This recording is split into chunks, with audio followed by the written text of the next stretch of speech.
আসসালামু আলাইকুম। আশা করছি সবাই অনেক অনেক ভালো আছেন। এফএক্স স্টার প্রো একাডেমির পক্ষ থেকে সবাইকে নতুন ভিডিওতে স্বাগতম জানাচ্ছি।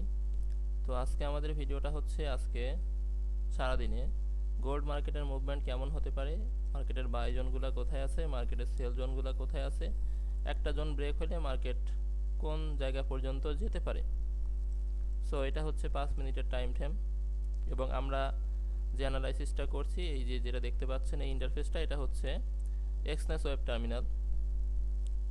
সো আমরা যেহেতু এক্সনেসে ট্রেড করি, সো এক্সনেসের এই টার্মিনাল থেকে আমরা যদি অ্যানালাইসিস করি তাহলে আমাদের মার্কেটটা বুঝতে অসুবিধা হবে না।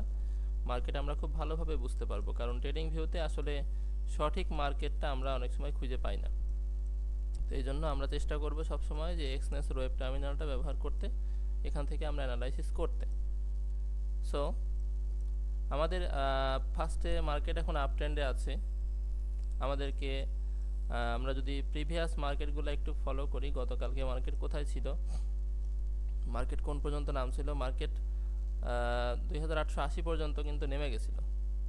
নামার পরে ওখান থেকে আবার উঠতে উঠতে উঠতে একটা পজিশনে মার্কেট চলে আসছে। সো এর মধ্যে মার্কেটের অনেকগুলো জোন তৈরি হয়ে আছে। তো আমরা জোনগুলো 5 মিনিটে একটু মার্ক করি। ফার্স্টে মার্কেটের এইখানটায় 2895 এই জায়গাটাতে মার্কেটের একটা বাই জোন, এখানে যখন ব্রেকআউটটা হয়েছে তখন এখানে একটা জোন তৈরি হয়ে গেছে 2895 থেকে তার একটু উপরে এখানে একটা জোন তৈরি হয়ে গেছে। সো আমরা এখানে মার্ক করে দিব যে এটা একটা বাই জোন।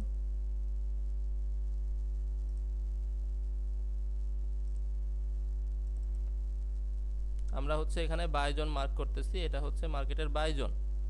সো আমরা লিখে দিলাম এখানে বাই জোন। তারপরে আমরা আসি হচ্ছে মার্কেটের 96-94 এটা একটা বাই জোন ছিল। তারপরে মার্কেট যখন আবারও ব্রেকআউট হয়েছে, তারপরে কিন্তু আরও বাই জোন তৈরি হয়েছে। যেমন গতকালকে যখন মার্কেট এখানে নামে আসছিল এই জায়গাটাতে, তখন কিন্তু একটা অর্ডার ব্লক এখানে তৈরি করছে এখানটায়। সো 2909 বা যদি আমি 16টা কাউন্ট করি তাহলে আরেকটু উপরে এত বড়, এটা একটা বাই জোন এবং অর্ডার ব্লক হিসেবে কাজ করছে। তো এটাও একটা বাই জোন। এখানে আমরা মার্ক করে দিই বাই জোন। অ্যান্ড তারপরে এইখানে যে 2900-র আশপাশে যে একটা পজিশন আছে, এটাতে কিন্তু একটা ফিলিপ জোন হয়েছে 2900-র আশপাশে।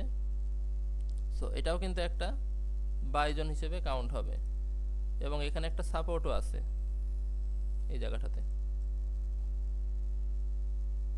আমরা চাইলে জোনটাকে 2903 পর্যন্ত বড় করতে পারি, কারণ এই যে উপরকার যে জোনটা এটা হচ্ছে ফিলিপ। সো এই পর্যন্ত আমরা জোনটাকে কাউন্ট করতে পারি, অর্থাৎ এটাকে আমরা একটু বাড়াই দিতে পারি, এত বড় নিতে পারি।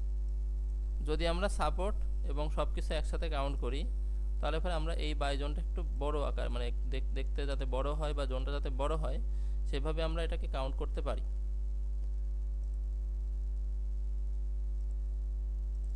এটা হচ্ছে বাই জোন। সো আমাদের মার্কেটের বাইজনগুলো গেল। ফার্স্ট বাইজন হচ্ছে 2907 থেকে 11-র মধ্যে, সেকেন্ড বাইজন হচ্ছে 2902 থেকে 2899-এর মধ্যে, থার্ড বাইজন হচ্ছে 2893 বা তার আশপাশে, এবং সর্বশেষ যে বাইজন এবং 4 ঘন্টায় একটা সাপোর্ট তৈরি হয়ে আছে সেটা হচ্ছে এখানে 2880-র আশপাশে। যখন এইখানটায় ব্রেকআউট হয়েছে তখন হচ্ছে এখানে একটা জোন তৈরি হয়ে গেছে। সো 2886 থেকে 2882-র মধ্যে এইখানে আরেকটা জোন তৈরি হয়েছে। তো এটা আসলে অনেক নিচে, এখানে এত দূর পর্যন্ত মার্কেট যদি আসে তাহলে অবশ্যই উঠবে, মানে 1886-তে যদি আজকে মার্কেট আসে এখান থেকে অবশ্যই অবশ্যই অবশ্যই উঠবেই, এটা গ্যারান্টেড যে এখান থেকে উঠবে। তো আমরা এটা ধরে নিলাম যে বাই জোন, 4টা বাই জোন আমরা পেলাম।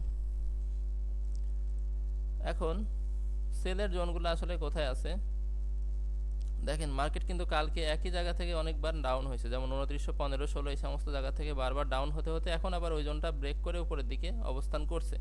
সো 2915-তে যে রেজিস্ট্যান্সটা ছিল সেটা ব্রেক হয়ে গেছে, এখন 2915 রেজিস্ট্যান্সটা বা 14 রেজিস্ট্যান্সটা সাপোর্ট হিসেবে কাজ করতেছে। তো আমাদের ভ্যালিড বাই জোন হচ্ছে আরও উপরে, যেখানে মার্কেট সর্বোচ্চ একটা হাই তৈরি করছে 5 মিনিটে কয়েকদিন আগে মোটামুটি। এই হাই জায়গাটা এটা হচ্ছে একটা সেল জোন।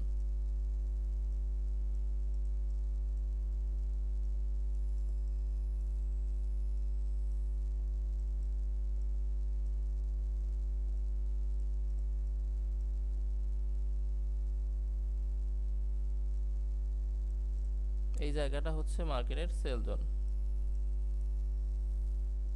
এখন পর্যন্ত এটা হচ্ছে ভ্যালিড সেল জোন হিসেবে এখানে আমরা কাউন্ট করতে পারি।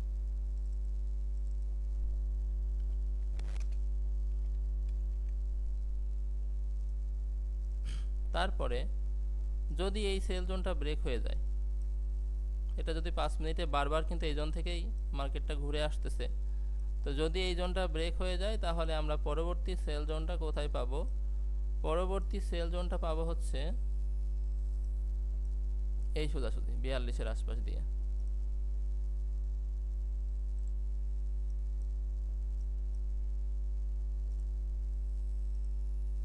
এটা হচ্ছে আমাদের পরবর্তী সেল জোন হবে। এটাকে আমি একটু বড় করে দিই, যাতে এটা অনেক দূরে আছে, এটাকে অনেকখানি টেনে দিতে হবে।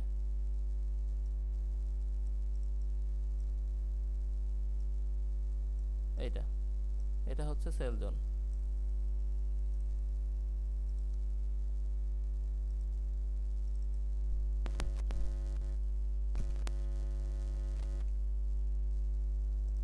সো এটা হচ্ছে first, second, third, fourth buy zone and দুইটা সেল জোন গেল। তার উপরে মার্কেট যদি যায় তাহলে সর্বোচ্চ 50 বা 55 এখান থেকে আমরা আরেকটা সেল জোন কাউন্ট করতে পারবো। এখানটায় আরেকটা সেল জোন এবং এখানে সর্বশেষ রেজিস্ট্যান্সটা এখানে আছে, এই জায়গাতে আছে, এটা আমরা কাউন্ট করতে পারবো আজকে।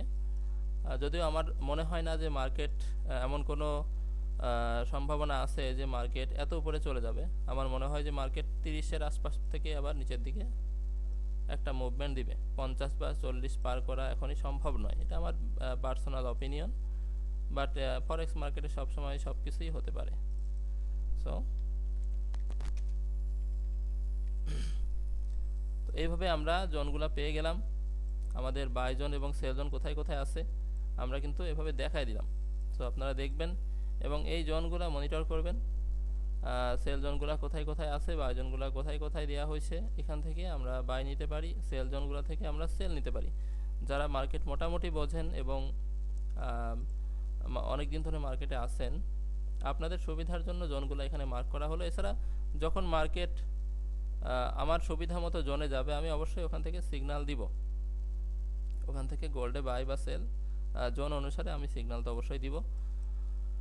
আর আরেকটা বিষয় হচ্ছে যে আমাদের ভিআইপিতে আসলে শিওর শর্ট ছাড়া ভিআইপিতে কোনো সিগন্যাল দেওয়া হয় না। ভিআইপিতে আমরা 1:1 রেশিও মেনটেন করি এবং গোল্ডে আমরা শিওর শর্ট দেওয়ার চেষ্টা করি, কারেন্সিতেও শিওর শর্ট দেওয়ার চেষ্টা করি। সো এক্ষেত্রে অনেকের মনে হতে পারে যে সারাদিন ধরে ভিআইপিতে দুইটা বা একটা সিগন্যাল দিচ্ছে, তাহলে আমরা কিভাবে প্রফিট করব? আসলে যেই সিগন্যালটা ওখানে দেওয়া হচ্ছে সেটা হচ্ছে শিওর শর্ট, সেটা যদি আপনি ওভারলট হিসেবেও নেন বা লট বেশি করেও নেন তাও কোনো সমস্যা নাই, অর্থাৎ ওইটা প্রফিটে আসবেই।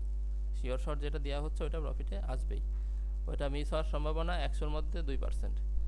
সো এইভাবে জোনগুলো সবাই দেখাই দিলাম, জোনগুলো মার্ক করবেন, জোনগুলো মার্ক করে দরকার হয় ট্রেড নেবেন ম্যানুয়ালি। এখন যেরকম মার্কেট আবার কিছুটা ডাউনের দিকে আসছে, যদি নিচের এই 9-10-এ আসে আমরা এখান থেকে আবারও স্ক্যালপিংয়ের জন্য বাই নিতে পারি, সেটা ব্রেক করে তাহলে 2900 থেকে বাই নিতে পারি, সেটা ব্রেক করলে 95, 96, 94 থেকে বাই নিতে পারি, সেটাও যদি ব্রেক করে তাহলে 80, 85 এই জায়গা থেকে কনফার্ম বাই নিতে পারি। এটা হচ্ছে আজকের ম্যাপিং। তো এই ম্যাপিংটা অনুসরণ করে আজকে আমরা ট্রেড করব সবাই। সো সবাই ভালো থাকবেন, ধন্যবাদ সবাইকে, আসসালামু আলাইকুম।